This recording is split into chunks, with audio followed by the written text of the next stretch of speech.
Dua kolah itu kurang lebih ukurannya, kalau menurut Habib Hasan di dalam kitab fikihnya itu dikatakan dua kolah itu kurang lebih sekitar 219 liter. Kalau menurut Wahbah Zuhaili di dalam kitabnya Al-Fiqhul Islam wa Adillatu itu dikatakan 227 liter. Tapi kalau menurut ukurannya rata-rata ulama fikih mengatakan ukurannya satu kolah itu adalah 1 dirham kali 1 dirham kali 1 dirham. 1 dirham itu diperkirakan kurang lebih sekitar 60 cm. Jadi 60 cm kali 60 cm kali 60 cm, maksudnya tinggi 1 cm 60 cm, lebar 60 cm, panjang 60 cm, itu satu kolah. Jadi kalau dua itu menjadi dua kolah, berarti lebar 60 cm, tinggi 60 cm, panjang 120 cm. Maka di situ menjadi dua kolah. Tetapi dua kolah sangat pas sekali. Oleh karena itu kalau kita mau bikin bak mandi di rumah, sebaiknya jangan seperti itu, agak lebar sedikit lah. Kalau seandainya tingginya itu adalah 1 meter, lebarnya itu kurang lebih 80 cm, panjangnya mungkin 120 cm, itu sudah aman, sudah lebih dari 2 kolah.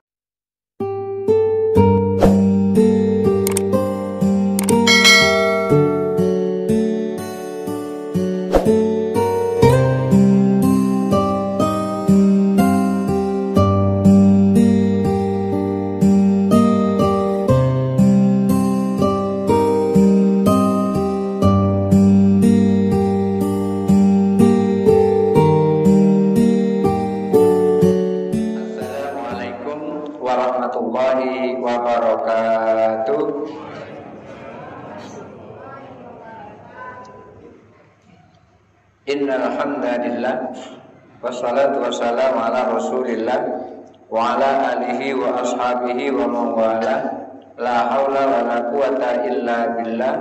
Rabbi shrah li sadri wa yassir li amri wa hlul 'uqdatam min lisani yafqahu qawli, amma ba'du. Bapak Ibu hadirin hadirat yang dirahmati Allah, bismillahirrahmanirrahim. Babun ma yafsudul ma'a minal musta'mali wa ma la yafsudu. Bab tentang air yang rusak dari air mustakmal dan air yang tidak rusak. Maksudnya adalah bab tentang air mustakmal yang masih bisa dipakai untuk berwudu dan air mustakmal yang tidak bisa lagi dipakai untuk berwudu. Air mustakmal itu adalah air yang sudah dipakai. Mustakmal itu artinya terpakai. Air mustakmal artinya air terpakai, air yang sudah terpakai. Bahasa Arabnya itu disebut dengan isim maf'ul, jadi terpakai. Al-ma'ul mustakmal darbani. Air mustakmal itu ada 2 macam. Maksudnya penggunaannya disebut dengan mustakmal tadi itu ada 2 macam. Mustakmalun fi taharatil hadathi, yang pertama mustakmal dalam hal penggunaan dari taharah hadas. Artinya air itu bekas dipakai untuk mandi, bekas dipakai untuk wudu.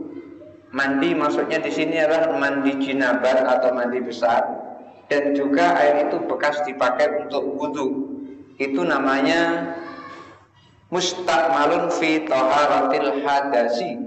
Air yang mustakmal bekas dari dipakai untuk bersuci, menghilangkan hadas. Kemudian yang kedua, wa mustakmalun fi taharatin najasi. Air mustakmal yang bekas digunakan untuk menghilangkan najis. Jadi ada 2 macam, mustakmal karena mengangkat hadas, mustakmal karena menghilangkan najis.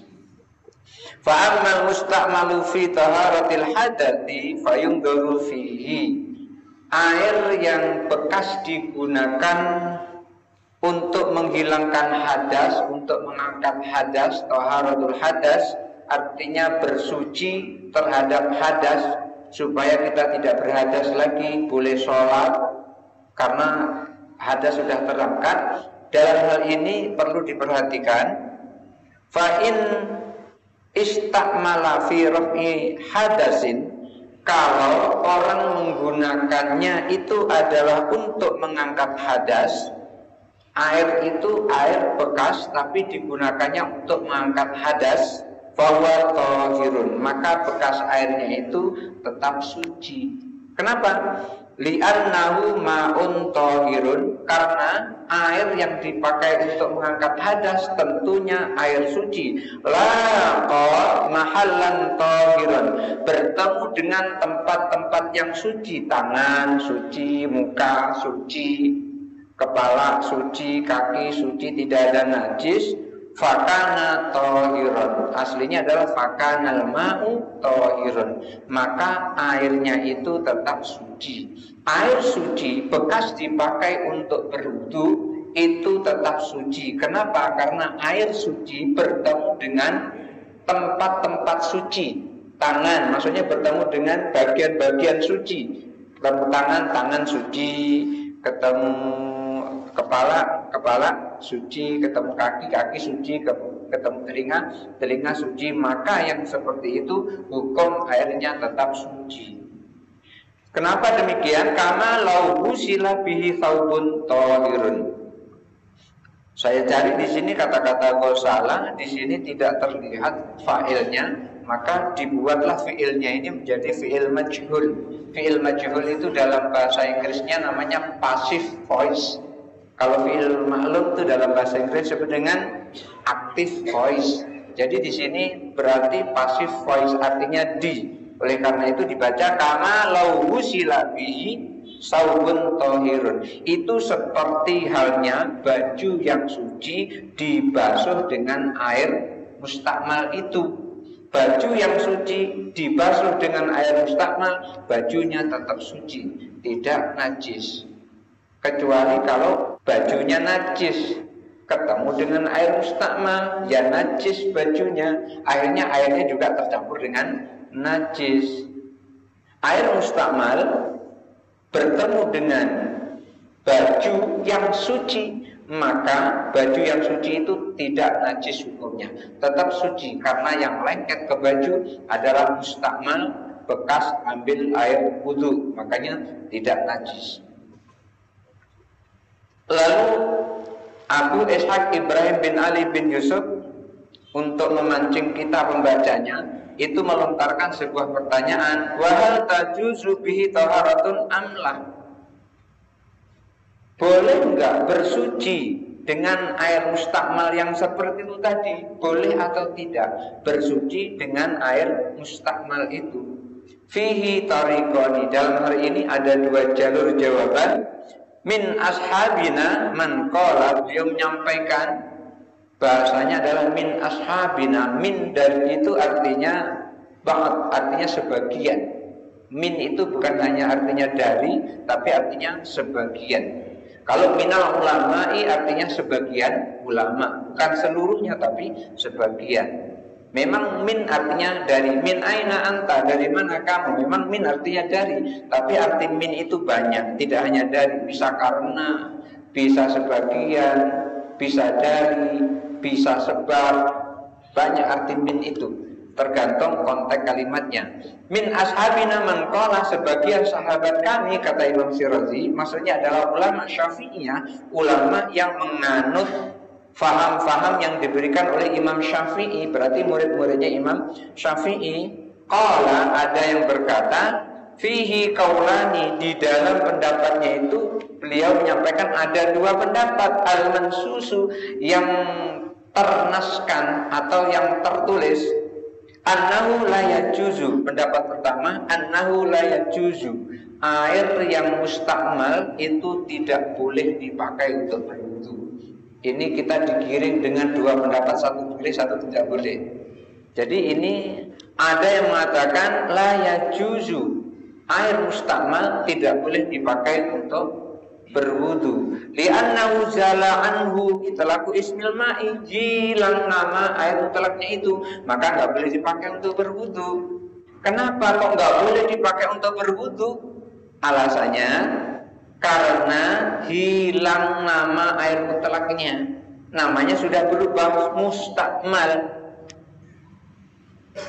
Yang boleh dipakai untuk berwudu kan air mutlak. Lalu setelah dipakai namanya berubah. Air apa itu? Mustakmal. Karena berubah menjadi mustakmal, maka tidak boleh dipakai untuk berwudu. Fasara kama law tawayyara bizzafaran. Air yang seperti ini dikatakan oleh sebagian ulama Syafi'iyah mengatakan ini seperti kalau air berubah karena bercampur dengan tinta zafaron.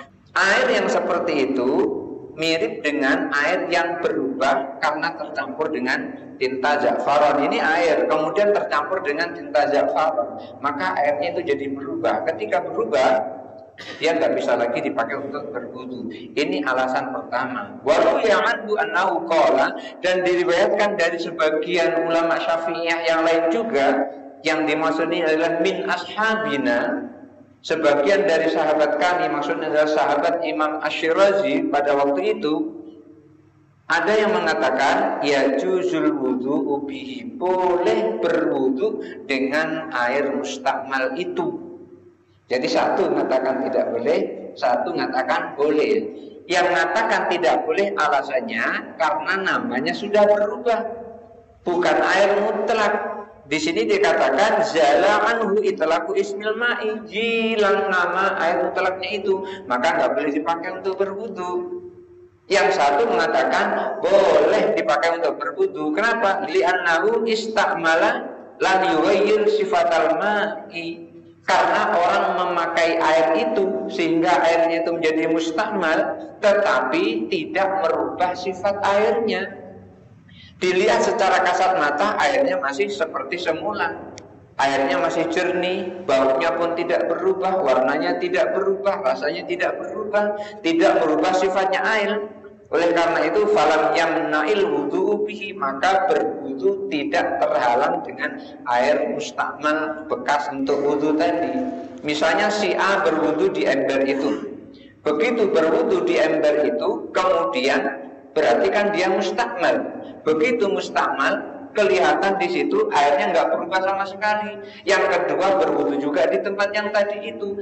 Pendapat kedua ini boleh. Kenapa? Karena airnya tidak berubah sama sekali. Sifat airnya tidak berubah. Ketika dia menggunakannya sebagai istikmal, ketika menggunakan air itu, air bekas digunakannya tidak merubah sifat air. Oleh karena itu boleh berwudu dengan air mustakmal. Kama lau ghusila bi thawbun thahirun. Perumpamaannya seperti orang yang mencuci baju yang suci dengan air mustakmal. Kama ghusila, seperti dibasuh bihi dengan air mustakmal itu, thawbun thahirun, baju yang suci. Seperti baju yang suci yang dibasuh dengan air mustakmal, maka bajunya tidak najis sama sekali. Artinya boleh dipakai untuk bersuci. Wa min ashabina man lam yasbut hadir riwayah. Sebagian sahabat kami, kata Imam Syirazi, ada yang tidak menguatkan riwayat ini. Dia lebih menguatkan riwayat yang pertama, yaitu tidak boleh dipakai untuk berwudu. Fa in qulna la yajuzul wudu'u bihi, kalau kami, beliau menyampaikan, mengatakan tidak boleh berwudu dengan air mustakmal itu, fa hal tajuzu izalatun najasati bihi amla.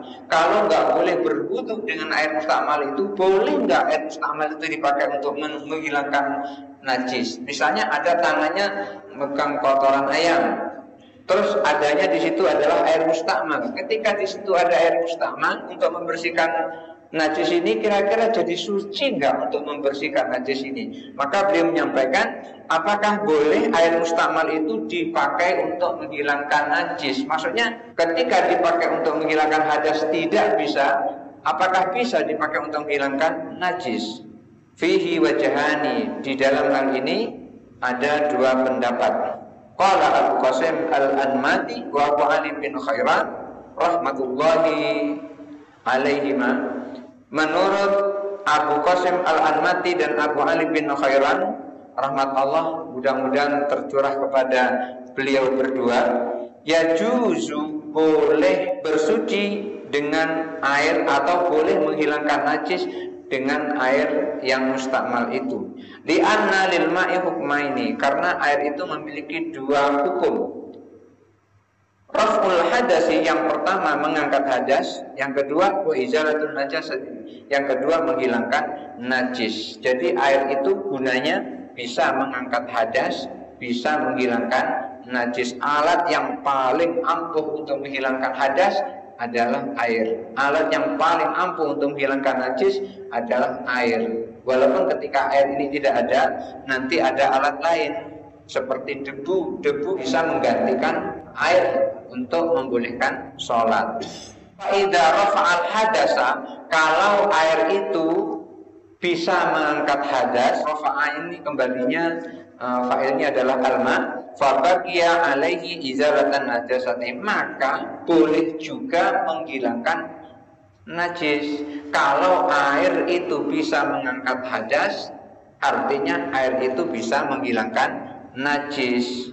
Fal madhabu, ada pendapat annahu la yajuzu, tidak bisa mengangkat najis, li'annahu ma'un la yarfa'ul hadas, karena air itu tidak bisa mengangkat hadas. Falam yazal an najasu, maka najisnya masih tetap ada, kalma'in najasi, dan itu seperti air najis. Tadi kan dikatakan ketika air itu nggak bisa dipakai untuk berwudu, boleh nggak dipakai untuk menghilangkan najis? Maka di sini jawabannya tidak bisa dipakai untuk menghilangkan najis, karena menghilangkan hadas saja tidak bisa. Oleh karena itu menghilangkan najis juga nggak bisa. Seperti halnya air itu adalah air najis karena tidak bisa mengangkat hadas. Fa'in jumi'al ma'ul musta'malu hatta shara kullataini. Lalu ada penjelasan berikutnya, kalau air itu dikumpulkan, air mustakmal itu dikumpulkan, hatta shara kullataini, sehingga air itu jumlahnya menjadi dua kola, fa fihi wajhani, ada dua pendapat lagi. Jadi di sini kalau saya nih, air kalau sudah dipakai, ini tadi yang kita bicarakan adalah air yang kurang dari 2 kolah. Yang jelas air mustakmal seperti 1 ember. Jadi ada yang mengatakan kalau air 1 ember itu dipakai, kan misalnya ada 1 ember nih, kemudian wudhunya tangannya nyelup ke ember itu, kemudian ketika dia kumur-kumur, air dari mulut itu masuk ke ember lagi, sudah itu kita basuh muka, airnya netes ke ember lagi, sudah itu basuh tangan, airnya netes ke ember lagi, basuh kepala, airnya netes ke ember lagi, membasuh kaki, airnya menetes ke ember lagi. Jadi air itu tidak berkurang, air seember tidak berkurang. Nah di sini ada dua pendapat. Ada yang mengatakan airnya tetap boleh dipakai untuk berwudu. Yang kedua, airnya tidak boleh lagi dipakai untuk berwudu. Alasan pertama kenapa airnya boleh dipakai untuk berwudu, karena airnya itu dia tidak berubah sifatnya, masih utuh seperti sebelumnya. Tidak boleh dipakai berwudu karena ini yang alasan tidak boleh dipakai berwudu, karena namanya sudah berubah menjadi air mustakmal. Karena dia airnya itu adalah mustakmal, bukan air mutlak lagi, maka nggak boleh dipakai untuk berwudu. Yang kedua, boleh dipakai berwudu karena walaupun dia mustakmal, sudah dipakai untuk berwudu, bekasnya itu tidak merubah sifat air. Airnya masih tetap seperti sedia kala. Airnya tetap jernih, rasanya seperti air sebelumnya, warnanya seperti air sebelumnya, kemudian rasanya juga seperti air sebelumnya, maka tetap boleh dipakai untuk berwudu. Ini yang mengatakan boleh dan mengatakan tidak boleh, tergantung kita mau pilih yang mana. Ini ditanya yang mana yang kita pakai. Yang kita pakai yang mana itu tergantung kita. Tapi kalau tanya saya pakai yang mana, saya pakai yang mustakmal, nggak boleh dipakai untuk itu. Ini kalau saya. Ya, keduanya bisa digunakan. Ya, kedua-duanya bisa digunakan dengan alasan-alasan itu tadi. Yang pertama, tidak boleh digunakan karena itu sudah mustakmal. Dikatakan mustakmal karena dia sudah dipakai. Maka hilang nama air mutlaknya, namanya air mustakmal. Maka nggak boleh lagi dipakai untuk berwudu, karena berwudu itu harus dengan air mutlak, tidak boleh yang lain. Yang kedua mengatakan boleh dipakai untuk berwudu. Kenapa? Karena sifatnya tidak berubah. Walaupun dia mustakmal, tapi sifatnya masih air mutlak. Nah, jadi seperti ini. Cuman kalau Syafi'iyah yang hati-hati, itu mustakmal tidak dipakai untuk berwudu. Ya, sebaiknya nggak usah dipakai. Jadi saya sarankan ngikut saya tidak usah menggunakan wudu air mustakmal. Tapi boleh nanti air mustakmal dipakai, tapi dengan syarat. Berikutnya ini syaratnya. Fa'in jumi'al ma'ul mustakmal hatta sharatul lataini, kalau air mustakmal itu dikumpulkan sehingga menjadi dua kolam, fa fihi wajhani, ada dua pendapat. Ahaduhuma annahu yazulu hukmun najasati. Pendapat pertama, kalau air mustakmal yang banyak tadi terus dikumpulkan jadi satu, ini air mustakmal satu ember, ini satu ember, satu ember, satu ember, semuanya ada 100 ember umpamanya, terus 100 ember itu dikumpulkan jadi satu kolam, maka yazulu hukmun najasati, hilang hukum najisnya. Ini mustakmal, tapi digabung jadi satu, sehingga menjadi akumulasinya jumlahnya dua kolam, maka hukum najisnya hilang. Wali annahu law tawadda'a fihi aw iktasala wa huwa kullatan lam yasbut lahu hukmul istimali. Oleh karena itu, kalau ada orang berwudu dengan air mustakmal atau mandi dengan air mustakmal, dan air mustakmal itu jumlahnya ada dua kolam, lam yasbut lahu hukmul istimali, maka hukum istimalnya itu hilang. Lam yasbut itu artinya tidak menetap. Tidak menetap artinya hilang. Jadi kalau air mustakmal berkumpul jadi satu, menjadi dua kolam, hukum istimalnya hilang. Jadi kita boleh menggunakan air mustakmal, tapi dengan syarat air itu jumlahnya dua kolam. Oleh karena itu, baik di Jawa maupun di Sumatera ini sering ada masjid yang menyediakan, dulu nih bukan sekarang, karena dulu kan nggak ada keran. Jadi dulu itu ada bak. Bak itu kalau di kampung saya itu ukurannya 1,5 meter kali 2,5 meter, panjang itu. Terus tingginya itu kurang lebih 1,5 meter. Jadi kalau seandainya air masuk ke situ, itu lebih dari dua kolam. Jadi ketika seseorang berwudu, ya sudah wudu langsung dimasukkan ke situ. Kadang-kadang ada juga seperti itu. Ada. Kemudian setelah basuh muka, yang masuk ke situ. Di seberang kan juga begitu, di seberang. Dan inilah kadang-kadang orang tabarruk dengan air wudu seperti itu. Apa boleh tabarruk? Boleh, orang sahabat juga tabarruk kepada Nabi. Nabi ngambil air wudu rebutan untuk diminumnya, mengambil berkahnya. Artinya minta kepada Allah melalui apa yang dilakukan oleh Rasulullah dari wudu yang menempel di tubuh Rasulullah itu, nanti akan menimbulkan kebaikan kepada dirinya. Dari Allah diminta seperti itu, tabarruk seperti itu boleh. Maka ada yang yakini ketika dia minum air bekas wudu itu, ketika dia yakin Allah akan menyembuhkan sakitnya melalui wudu ribuan orang yang wudu di tempat itu, dia minum, sehat sakitnya. Yang tadinya berulang-ulang ke dokter, sakitnya kambuh-kambuh lagi, tidak sehat-sehat, minum itu dengan izin Allah, dia yakin kepada Allah, lantaran seluruh orang berwudu di situ, di kampung itu, ribuan orang berwudu di tempat kolam yang besar tadi itu, dia minum kurang lebih sekitar setengah gelas, di situ diminumnya, sembuh sakitnya, minta kepada Allah, ya Allah, dengan berkahnya orang wudu yang sebanyak ini berwudu di sini, aku mohon sembuh. Kemudian disembuhkan oleh Allah. Kalau yang seperti itu tidak syirik, karena mintanya kepada Allah, wasilahnya adalah air wudu. Kita minta sembuh kepada Allah, wasilahnya adalah pil, obat yang diberikan dokter, boleh yang seperti itu. Tapi kalau meyakini pil itulah yang menyehatkan kita, itu namanya syirik. Pil, obat itu nggak bisa berbuat apa-apa kalau Allah tidak menyembuhkannya. Allah memberikan kesembuhan melalui pil atau obat yang ada di dokter itu tadi yang diberikan kepada kita. Sama dengan minum air putih tadi. Kita meyakini Allah memberikan wasilah kesembuhan melalui air yang sudah dibacakan doa wudu, doa macam-macam yang dibaca oleh orang banyak itu, kemudian diminum lalu sehat, maka ketika yakinnya yang menyehatkan adalah Allah, maka itu tidak syirik yang seperti itu. Maka syirik itu lebih dari hati ini gitu. Oh iya, dipersilahkan kalau mau ada pertanyaan.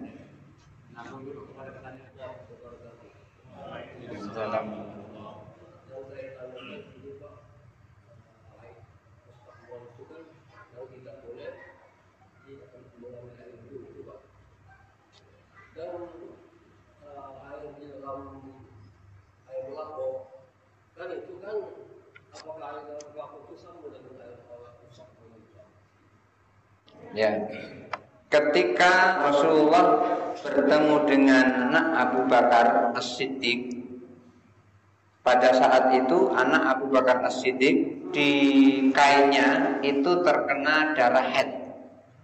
Kemudian Rasulullah sampaikan, hatihi thumma ikhrisihi thumma iksilihi bil ma'i. Rasulullah sampaikan seperti itu. Gosok, setelah digosok kemudian terus kucek, setelah dikucek kemudian basuh dengan air mutlak. Ini menunjukkan bahwasanya tidak bisa menghilangkan hadas, tidak bisa menghilangkan najis kecuali dengan air mutlak. Air mutlak itu apa? Ini pertanyaannya. Air mutlak itu apa? Air mutlak itu ada dua. Ma nazala minas sama'i wa ma nabagha minal ardi. Yang turun dari langit dan yang nyumber dari tanah, itu air mutlak. Yang turun dari langit apa? Satu, hujan. Kedua, salju. Ketiga, embun. Jadi hujan, salju, embun boleh dipakai untuk berwudu. Yang nyumber dari tanah apa? Semuanya, seperti air sumber di sumur kita, air laut, kemudian air sungai, air kolam, pokoknya yang nyumber dari tanah. Selain itu tidak dikatakan air mutlak. Jadi air dogan walaupun jumlahnya ada 2 kolah itu tidak bisa dipakai untuk berwudu, tapi bisa dijual.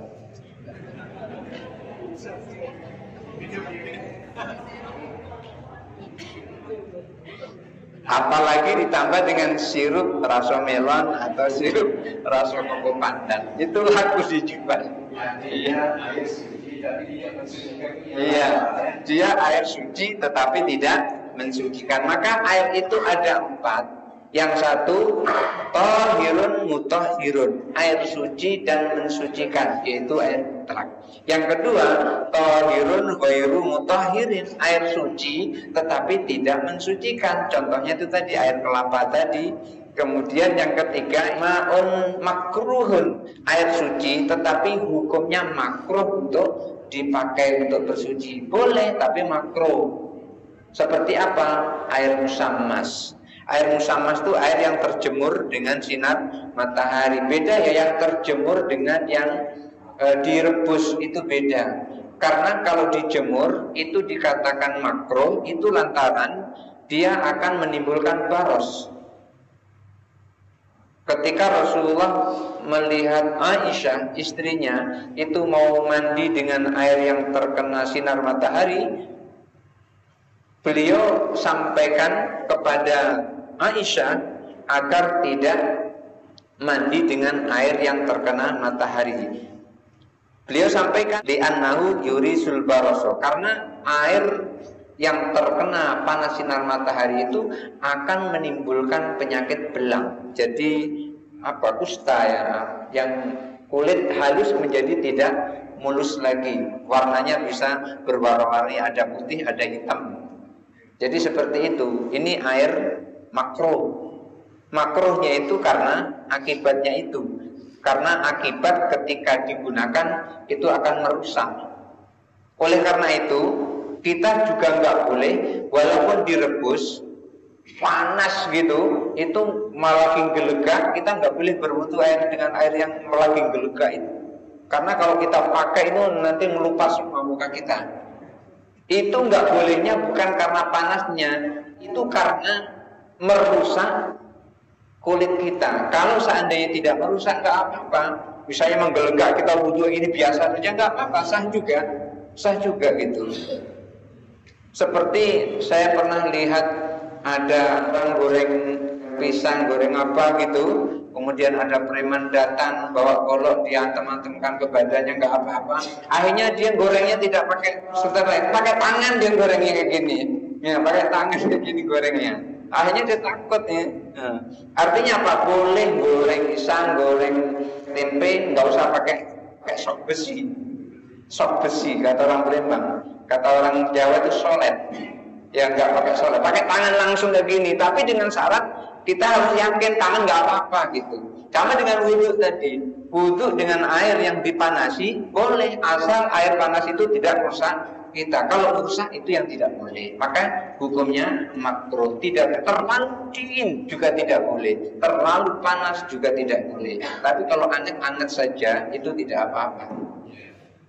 Ini yang sering terjadi di musim dingin, bahwa ibu-ibu berjenabah, kemudian tidak berani mandi dingin, kemudian pakai air panas.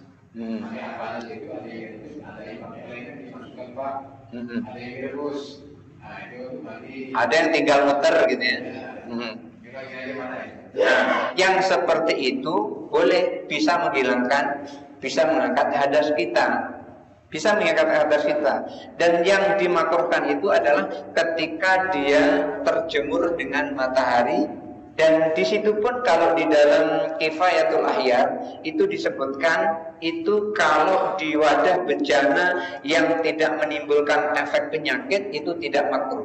Yang menimbulkan efek sakit itu seperti apa? Seperti bejananya dari besi. Yang dari besi itu akan menimbulkan efek sakit. Iya, tetapi kalau dari emas bejananya atau dari perak itu tidak sakit. Cuman sayangnya kalau sore ini dipasang besok mungkin hilang. Karena emas, termanya itu dari emas. Sore dipasang pagi hilang dari emas. Jadi kalau di dalam Kifayatul Ahyar itu nggak bolehnya itu karena ada zat-zat karat itu yang merusak kulit kita. Artinya kalau termon kita itu dari plastik itu biasanya lebih aman, tidak menimbulkan karat-karatnya, yang seperti itu tidak berpengaruh apa-apa, maka hukumnya tidak makruh. Oleh karena itu ketika ibu-ibu musim dingin kemudian terus berjinabah mau mandi dingin, itu rebus air, dengan air itu kemudian dicampur dengan air dingin, langsung mandi, air dinginnya menjadi hangat, boleh. Itu bisa menghilangkan hadas dan itu tidak makruh hukumnya. Kenapa? Karena itu bukan air musammas, tapi air dipanasin. Iya. Iya, silakan. Assalamualaikum warahmatullahi wabarakatuh. Waalaikumsalam warahmatullahi wabarakatuh. Di rumah kita kan dikatakan rata-rata di dalam kamar mandi ada Pak. Ada? Pak, wadah air. Oh ya, Pak mandi. Ada yang dari ember, ada dari Pak Jody, ada dari Pak itu ada yang besar, ada yang kecil. Iya. Terus airnya itu kita pakai mandi. Maaf kata kita pakai cebok. Terus kita yang ada air itu di rumah kita lagi untuk kalau kita pakai itu apa? Untuk apakah wudhu kita? Yang ada airnya hanya untuk wudhu. Ya, kita mau pakai duduk, cuma ada air yang dalam bak itu. Air di dalam baknya seberapa banyak? Ya, itu kita tahu yang takaran 2 kula itu seperti apa ukuran panjang lebar. Oh gitu, ya. Terima kasih. Ketika air dalam bak itu 1 kolah, maka belum boleh dipakai untuk berwudu dengan nyelupkan tangan. Tetapi kalau dalam 1 bak itu sudah 2 kolah, 2 kolah itu kurang lebih ukurannya, kalau menurut Habib Hasan di dalam kitab fikihnya itu dikatakan 2 kolah itu kurang lebih sekitar 219 liter. Kalau menurut Wahbah Zuhaili di dalam kitabnya Al-Fiqhul Islam wa Adillatu itu dikatakan 227 liter. Tapi kalau menurut ukurannya rata-rata ulama fikih mengatakan ukurannya 1 kolah itu adalah 1 dirok kali 1 dirok kali 1 dirok. 1 dirok itu diperkirakan kurang lebih sekitar 60 cm. Jadi 60 cm kali 60 cm kali 60 cm, maksudnya tinggi 1 cm 60 cm, lebar 60 cm, panjang 60 cm, itu 1 kolah.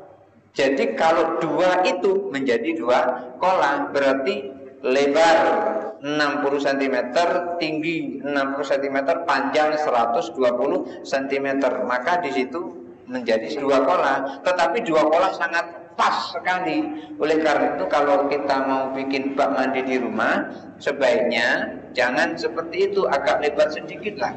Kalau seandainya tingginya itu adalah 1 meter, lebarnya itu kurang lebih 80 cm, panjangnya mungkin 120 cm, itu sudah aman. Sudah lebih dari 2 kolah. Jadi yang seperti tadi itu harus hati-hati. Kalau airnya kurang dari 2 kolah, supaya bisa untuk semuanya itu dipancurkan. Seperti air segini, ini kan nggak sampai 1 kolah. Ini bisa untuk berwudu dengan cara kita cucukkan ini, kemudian terus ada kawan yang memancurkan, lalu kita berwudu. Habis ini seluruhnya terbasuh, selesai, bisa. Tetapi kalau kita nyelupkan tangan ke sini, maka jadi mustakmal, tidak bisa dipakai. Kalau pakai gayung boleh, pakai gayung bisa. Walaupun air itu di situ sedikit, misalnya dalam bak sedikit, pakai gayung. Jangan kita nyemplung di situ, nanti mustakmal. Baik, yang pengen tanya, insya Allah di depan. Hadanallahu wa iyyakum ajma'in. Wallahu muwaffiq ila aqwamit thariq. Wassalamualaikum warahmatullahi wabarakatuh.